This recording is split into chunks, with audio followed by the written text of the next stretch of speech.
keyakinan yang benar terhadap Rasulullah. Rasulullah itu bukan terus wafat terus tidak punya peran. Itu prasangka yang sangat aib terhadap Rasulullah. Wong orang soleh wafat saja tidak boleh kok kita nyebut mati. A'udzubillahi minasyaitonirrajim. Wala taqulu liman yuqtalu fi sabilillahi amwat bal ahya walakin la tash'urun. Jangan sampai kamu menganggap orang yang wafat di jalan Allah itu mati. Allah yang menyangka bal ahya, hidup mereka itu. Walakin la tash'urun, cuma kamu tidak bisa merasakan, tidak bisa berkomunikasi. Batin kita kehilangan koneksi karena batin kita kurang update, sehingga kita tidak bisa merasakan aktivitas orang-orang soleh yang masih memberikan manfaat kepada kita, sehingga harus Gusti Allah yang menegaskan kehidupan orang yang sudah wafat. Bal ahya. Kalau orang yang fisabilillah saja tidak boleh kita menyebut wafat, apalagi Rasulullah. Sungguh tidak pada tempatnya orang yang tidak yakin akan keterlibatan Rasulullah. Dengan seperti ini, Rasulullah memimpin para wali ingkang agung, tidak akan pernah dilepas kecuali tetap di dalam bimbingan Rasulullah Muhammad SAW. Panjenengan amatinya, waktu Syekh Abdul Qadir Al-Jilani 25 tahun khalwat di reruntuhan reruntuhan bangunan dari Persia, Babilonia. Itu setelah Nabiullah Khidir meminta Syekh Abdul Qadir supaya buka majelis di Baghdad, dan kemudian kata Syekh Abdul Qadir setelah masuk Baghdad itu metropolitan paling canggih waktu itu, Syekh Abdul Qadir muter, kata Syekh Abdul Qadir, aku tidak punya kepentingan apapun pada kota dan penduduknya. Syekh Abdul Qadir sudah tidak suka dengan kemodernan waktu itu, tidak ada yang aku cari. Dan Nabi Khidir, ini perintah Allah, panjenengan diminta untuk buka majelis. Syekh Abdul Qadir terus nyuwun, saya mau buka majelis, tapi saya minta garansi dari Allah, muridku harus dijamin terbebas dari neraka. Kalau Allah menjamin, aku mau buka majelis. Akhirnya disampaikan oleh Nabi Khidir bahwa Allah jamin murid Syekh Abdul Qadir ingkang estu-estu, ingkang dadi murid tenanan, itu digaransi oleh Allah bebas dari api neraka. Tapi sing temenan, mau murid itu kadangnya murid-muridan, tapi kalau orang murid beneran itu sudah dapat garansi. Syekh Abdul Qadir mulai ngaji. Syekh Abdul Qadir itu senengannya kalau ngaji itu tempatnya tinggi 3 meteran. Kadang-kadang Syekh Abdul Qadir itu melayang karena karomah. Syekh Abdul Qadir karomahnya sangat banyak. Nah, pada saat Syekh Abdul Qadir di tempat yang tinggi itu, Rasulullah datang dengan Sayyidina Ali. Terus Rasulullah bilang ke Syekh Abdul Qadir, buka mulutmu. Begitu Syekh Abdul Qadir buka mulutnya, diludahi oleh Rasulullah 7 kali. Kata Syekh Abdul Qadir, dadaku penuh dengan semua ilmu agama. Ini dadaku penuh dengan semua ilmu agama, cuma tidak bisa mengeluarkan. Syekh Abdul Qadir ajab, beliau dilahirkan di daerah Iran yang bahasa sehari-harinya bukan Arab. Jilan itu atau tilan atau kailan atau kilan atau Jailan, itu bukan daerah Arab, sehingga Syekh Abdul Qadir keder juga harus ngomong Arab ke masyarakat Irak yang bahasa Arabnya namanya Irak itu Arab. Ya, tentu Syekh Abdul Qadir juga minder, tidak bisa mengeluarkan. Maka Sayyidina Ali maju, terus Sayyidina Ali minta buka mulutmu, diludahi 3 kali oleh Sayyidina Ali. Dan kalau ada kiai mau meludahi mangapo, tidak ingin ketularan pilek. Kalau yang begini nih biasanya wali kelas berat kayak Roboy Hamid, Bayai Khalil Bangkalan itu bisa mentransfer ilmu. Wali itu keren ya. Wali itu punya metode yang tidak dimiliki orang biasa. Ya, wali itu bisa mengajar yang orang biasa puluhan tahun, wali bisa sekejap. Nanti saya tunjukkan banyak fakta ini. Maka kemudian Syekh Abdul Qadir lancar menjelaskan itu. Pengakuan Profesor Maulana Sayyidi Syekh Fadil Al-Hasani Al-Husaini. Syekh Fadil itu marah ya kalau jenengan ngomong ya jadal bukan itu yang Husain ya jadal Hasan wal Husain itu benar.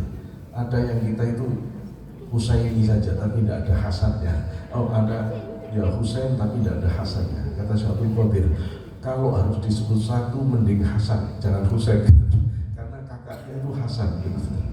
Ada itu kita berselanjut. Dan saya balik lagi ya.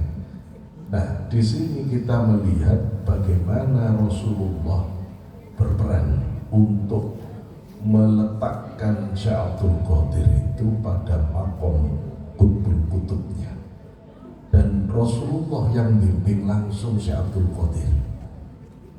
Wali kutub itu anak kesayangannya Rasulullah. Dan wali kutub itu tidak mungkin diajar profesor manapun, karena dia lebih tinggi dari profesor manapun, walaupun tidak punya gelar profesor, gitu loh ya. Maka tidak akan ada yang bisa ngajari wali kutub kecuali Rasulullah. Maka wali kutub itu pasti selalu bersama Rasulullah. Lihat Abul Abbas Al-Mursi, beliau mengeluarkan dawuh, aku tidak pernah berpisah dengan Rasulullah sekejap mata pun. Kalau sehari saja aku ditinggal Rasulullah, aku tidak menyebut diriku sebagai orang Islam. Coba, ditinggal Rasulullah sehari saja, Abul Abbas Al-Mursi itu sudah tidak mau menyebut dirinya Islam. Loh, kita saumur turun ketemu Rasulullah mimpi babar belas, itu yang ngaku paling Islam. Itu bedanya wali kutub dengan kutub-kutub itu itu gitu. Jadi wali kutub itu musuh ditinggal Rasulullah sesaat saja dia udah menganggap tercampakkan, ya tercampakkan. Lihat ketika akidah umat Islam diacak-acak oleh pikiran Qadariyah, pikiran Jabariyah, Rasul hadir di salah satu keturunannya yang bernama Sayyid Ahmad Al-Marzuki ya, pada tahun 1258 7 Rajab. Beliau hadir di mimpinya. Waktu itu Rasul datang dengan para sahabat. Terus para sahabat mengatakan, dengarkan, Rasul mau ngajari kamu. Maka pada saat itu didengarkan Rasul ngajari bait Nadhum Aqidatul Awam, Abda'u bismillahirrahmanirrahim wa birrahimi tahimil ihsani. Itu benar-benar ditalaki oleh Rasulullah kepada Sayyid Ahmad Al-Marzuki. Kemudian pada tanggal 28 Rajab 1258 Hijriah, dugi maneh Kanjeng Nabi di sepertiga malam terakhir, nanya lagi Rasulullah, si apal kamu bait syair sing tak ajari. Dan begitu diucapkan masih hafal, terus Rasulullah pesan, ajarkan ke umat Islam agar umat Islam selamat bahagia hidupnya. Maka itu kemudian ditulis, ditambahi oleh Sayyid Ahmad Al-Marzuki dengan bait yang isinya putra-putrinya Rasulullah, istri-istrinya Rasulullah, sehingga jadilah kitab Aqidatul Awam. Itu Rasulullah yang mengintervensi bagaimana penjelasan akidah supaya orang itu paham. Kok namanya Aqidatul Awam? Ya karena itu khusus untuk orang awam. Terus Aqidatul Khawas, Rasul datang ke Ibnu Arabi. Rasul datang ke Ibnu Arabi. Ibnu Arabi itu orang ahli mujahadah. Ibnu Arabi itu sudah kasyaf sejak kecil. Ya, Ibnu Arabi kalau diajak ke kuburan ngomong sama orang yang di kuburan sejak kecil. Ya, sejak kecil. Bahkan Ibnu Arabi kepanggil Ibnu Rus karena bapaknya Ibnu Arabi itu kawan dekatnya Ibnu Rus. Ketika ketemu, kata Ibnu Rus, bagaimana penilaianmu terhadap aku? Kata Ibnu Arabi, sebagian pendapatmu benar, sebagiannya tidak benar. Itu gemeter Ibnu Rus gitu kan. Ibnu Arabi, walaupun nanti beliau ini sangat menyayangi Ibnu Rus, karena Ibnu Rus waktu wafat, Ibnu Arabi menyempatkan hadir. Basiddiq menyebut Ibnu Arabi itu adalah Qutbul Andalus. Beliau wali kutub untuk wilayah Eropa. Begitu. Nah, pengakuan Ibnu Arabi panjenengan makin buka Fususul Hikam di halaman pertama di Muqaddimah. Ibnu Arabi mengatakan, aku ketemu Rasulullah itu yaqdzatan. Ketemu Rasulullah yaqdzatan, Rasulullah bawa kitab dan Rasulullah yang mengatakan, ini Fususul Hikam, tolong ajarkan ke umatku. Jadi kalau melihat pengakuan ini, kata Ibnu Arabi, tidak ada yang lebih pantas aku taati kecuali Allah dan Rasulnya. Aku tidak menambah sedikit pun dari apa yang diberikan Rasulullah kepadaku. Itulah yang sekarang bernama Fususul Hikam, yang kemudian oleh Qutbuddin Shirazi, Al-Qunawi dulu, terus Qutbuddin Shirazi disebut sebagai Wahdatul Wujud. Nah, itulah nanti yang menjadi akidah Khawasul Khawas. Ya, akidah Khawasul Khawas. Malam ini saya tidak mau menjelaskan, takut tambah mumet sampai bengi-bengi diajak ngomong Aqidatul Khawasul Khawas. Tapi saya cuma mau menunjukkan Rasulullah berperan. Rasulullah berperan. Jadi jangan dikira panjenengan itu ketika aktif bela agama itu tidak dipantau oleh Rasulullah. Jadi pantau, terus dipantau. Maka belajarlah untuk tulus kepada Allah dan Rasulnya. Mugi-mugi panjenengan termasuk yang dilirik Rasulullah. Rasulullah terus mirsani, Rasulullah terus nemani, dan Rasulullah tetap mengawal agama ini. Dan ono sing gak bener, Rasul pasti hadir kepada orang-orang yang memang dikehendaki untuk bisa meluruskan agama ini supaya tetap tegak, supaya tetap lurus. Kayak panjenengan yang senang sholawatan, alhamdulillah, mugi-mugi terus pinaringan barokah sholawat. Saya hanya menegaskan itu supaya kita tetap semangat ya, untuk membawa agama Allah dan Rasulnya ini, berjuang bersama untuk terus menegakkan ajaran Allah dan Rasulnya ini. Semoga kemudian anak-anak kita dijadikan orang-orang min ahlillah, min ahli Rasulillah, min ahli Islam, min ahli iman, min ahli Quran, min ahli sunnah wal jamaah ya. Mudah-mudahan itu ya. Memang panjang persoalannya kalau kita mau mengajar lebih dalam ya. Orang itu kata Hilyatul Auliya, jadi lupa namanya, saya gurunya Imam Bukhari ya. Di dalam Hilyatul Aulia itu dijelaskan bahwa orang itu tidak akan bisa benar kecuali orang itu benar di dalam 4 kemakrifatannya. Ya. Pertama, ma'rifatullah, ma'rifatul dzatihi wa sifatihi wa asma'ihi wa af'alihi. Orang itu harus benar ngerti Allah, ngerti zat Allah, ngerti sifat Allah, ngerti asma Allah, ngerti af'al Allah. Itu kudu benar. Nah, kalau gak benar, terus bagaimana? Sampean nyembah sopo? Wong sampean gak ngerti sing disembah. Ya. Awaluddin ma'rifatullah. Perkara pertama dalam agama itu harus benar pengenalan orang terhadap Allah. Orang itu meskipun ngomong nyembah Gusti Allah, itu kalau kita bongkar benar, itu Gusti Allah iso sing keliru-keliru. Dan Wahabi Salafi nyembah Gusti Allah, tapi Gusti Allah ono di dhuwur arsy.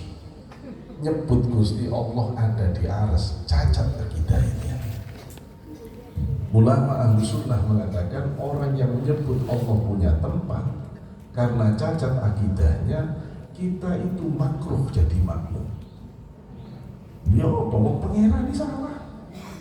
Itu masih takbirnya benar, masih wukufnya benar, masih fatihahnya benar, masih mujawat tirang mujawat, tapi lek pengira di salah. Lu Tuhanmu lo keliru. Betul ya? Tutu itu Allah yang disembah oleh Rasulullah, bukan itu. Bukan itu yang disembah oleh para aulia, bukan itu. Loh, itu benerin dulu. Benerin dulu. Dan orang bisa musyrik imajinatif karena dia tidak mengerti Allahnya.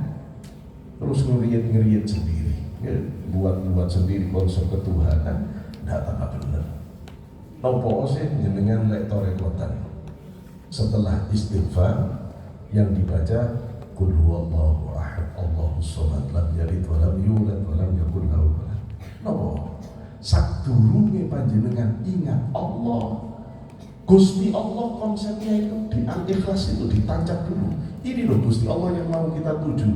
Allahu ahad lam yalid wa lam yulad wa lam yakul lahu kufuwan ahad. Baru illallah, la ilaha illallah, la ilaha illallah. Yang mana Allah ini? Yang qul huwallahu ahad, yang yalid wa lam yulad wa lam yakul lahu kufuwan ahad. Illallah. Baru begitu. Jadi ditata, ya ditata. Baru benar melakukan. Pun saya tidak bisa muraikan panjang. Itu nanti menjelaskannya. Pertama level pemula aqidatul awam, nanti kalau sudah ngerti banget aqidatul khawasul khawas yang terus dikenal dengan wujudiyah. Kemudian yang kedua orang itu Taqiyuddin An-Nabhani. Beliau kemudian menjelaskan juga dalam Hilyatul Aulia. Yang kedua ma'rifatun nafsi. Orang itu setelah ngerti Gusti Allah kudu ngerti nafsu. Yang paling destruktif pada diri manusia itu nafsu. Orang kalau nggak bisa ngerayai nafsunya, nggak akan bisa alim. Pinter, ya. Pinter ngomong dong. Sekarang sudah kebanyakan orang pinter. Makin pinter sampai ibu diakali, pamane diakali, pak dewe diakali. Sampai semua diakali, gitu loh ya. Sampai kita diakali dok. Sekarang orang kita ngakali itu cek banyaknya, gitu loh ya. Itu namanya pinter. Kalau pinter dok, setan kalian kira nggak pinter. Kalau setan nggak pinter, nggak bisa gelincirkan Nabi Adam, gitu loh ya. Modal pinter dok, iblis itu pinter, gitu loh ya. Pinter, nggak cukup pinter itu. Nggak cukup pinter itu. Orang harus ngerti ada potensi yang paling bahaya di dalam dirinya, namanya nafsu. Orang harus ngerti nafsu itu. Gimana mengendalikan nafsu itu? Apa titik negatifnya nafsu? Ya apa syahwat itu? Naturnya syahwat itu, karakter dasarnya nafsu syahwat itu ya apa? Kalau dibablaskan kayak apa syahwat itu? Rakus tamaknya kayak apa? Nafsu botok marah ini ya apa? Terus mengendalikannya bagaimana? Mujahadahnya harus bagaimana? Riadohnya harus bagaimana? Harus tahu. Kalau orang mau benar, kalau enggak dimakan oleh nafsu, ya, dimakan oleh nafsu. Yang ketiga saya sikat-sikat. Yang ketiga ma'rifatul adu, ngerti musuhnya, ya, ngerti setan. Sampai tidak bisa menghindar perlawanan dengan setan. Allah sudah menakdirkan kita terlahir punya musuh namanya setan iblis. Musuh kita melihat kita tidak melihat dia, tapi disuruh perang lawan musuh yang melihat kita tidak melihat dia, menangi dia. Mau menang gimana kan? Mau melawan musuh yang dia melihat kita tidak melihat dia. Tidak akan bisa menang selamanya, kecuali panjenengan cari bolo yang dia bisa melihat musuh kita dan dia tidak bisa melihat bolo kita itu. Yaitu Gusti Allah. Makanya jenengan harus punya relasi kuat ke Allah supaya bisa mengalahkan iblis setan. Kalau tidak bisa kalah, tidak bisa kalah. Ya, maka di situ penjelasannya. Makanya harus kuat zikirnya supaya batin itu mengenal Gusti Allah dan supaya punya kekuatan yang nyambung ke hadirat Allah. Yang terakhir, ma'rifat itu. Tidak akan benar orang kecuali ngerti tentang hidup ini apa. Kalau orang tidak ngerti dunia ini apa, tidak ngerti akhirat itu apa, hakikat hidup itu apa, tidak akan benar. Empat ini orang harus benar, ngerti Gusti Allah, ngerti dirinya nafsunya, ngerti setan dan segala tipu daya dan bagaimana menghindarkan, dan yang terakhir ngerti tentang kehidupan dunia yang sementara, bahwa kita ini sebentar mampir di sini, kemudian kita akan balik kembali ke akhirat. Ibu sambut balik, bapak sambut balik, ya.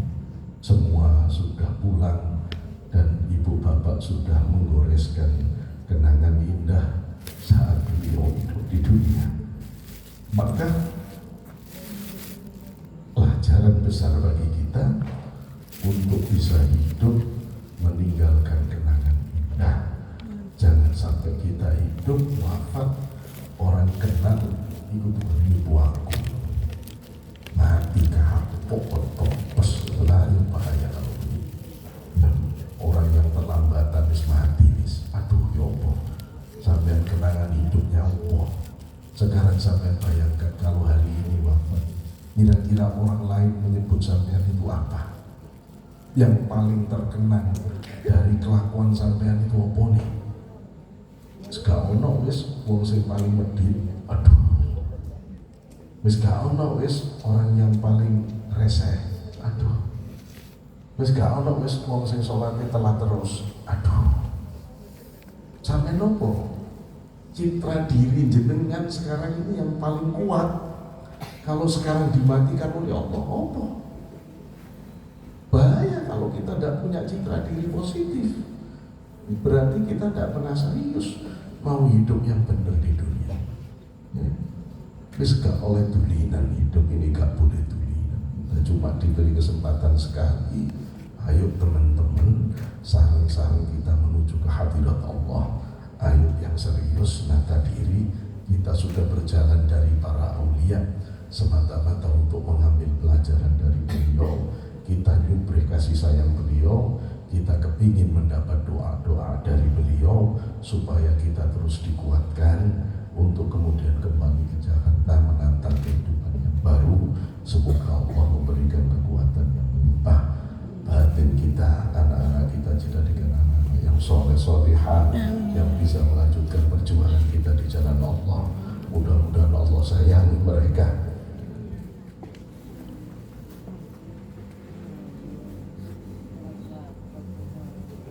Kita tidak akan mampu mengawal anak-anak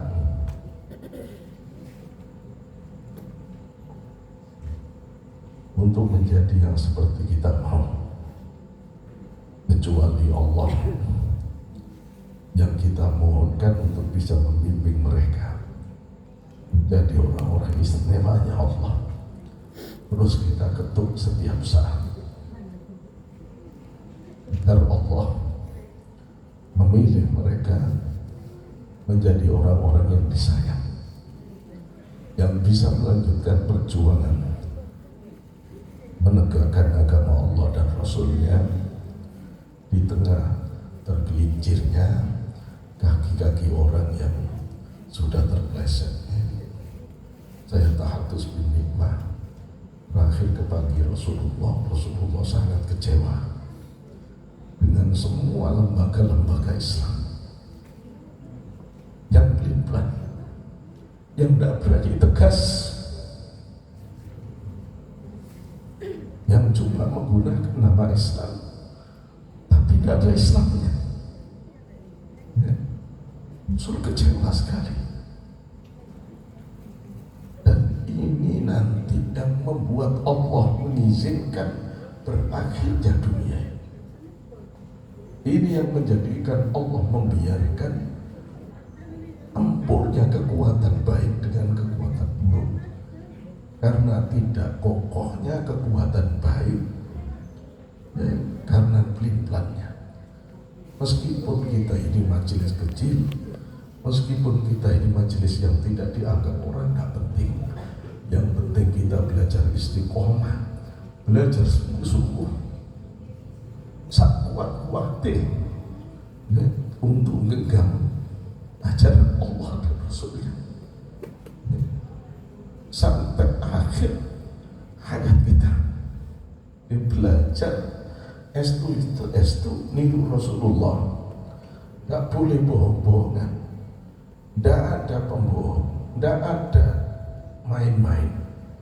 Kita niru Rasulullah yang sungguh-sungguh, jujur yang sungguh-sungguh, amanah yang sungguh-sungguh, serius yang sungguh-sungguh, nata ibadah yang sungguh-sungguh, semua yang sungguh-sungguh. Mudah-mudahan panjenengan dikuatkan oleh Allah, disayang oleh Rasulullah dan para awliya. Saya cukupkan sampai di sini karena sudah malam. Ngapunten sangat pilih. Oh iya, banyak orang menjawab. Saya mohon maaf apabila ada yang kurang sempurna, banyak kekurangannya. Dalam hormat tamu-tamu dari Jakarta yang sudah kelelahan ini, nuwun agung pangapunten. Mudah-mudahan panjenengan bisa menerima segala kekurangan. Cuma kalau niru lakunya para aulia, mungkin mewah para wali yang keturunan dhuwur lemah sing repot lah ya. Mosok kita tutu wali ya sing ngomel-ngomel keplaki. Jadi mudah-mudahan panjenengan terus diberi kesehatan oleh Allah semuanya. Ngapunten sangat kalau ada kurang-kurangnya saya yang bawa panjenengan ke sana sini, kalau ada keliru-kelirunya mohon maaf sangat. Saya selalu boleh dikatakan saya selalu menggugat kepada Allah.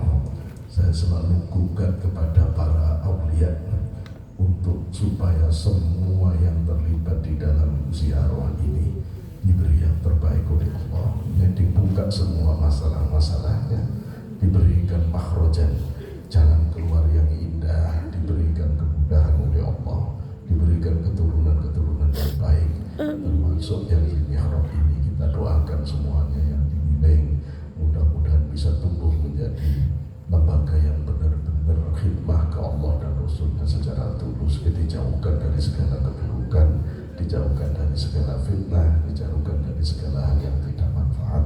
Saya kira ini kurang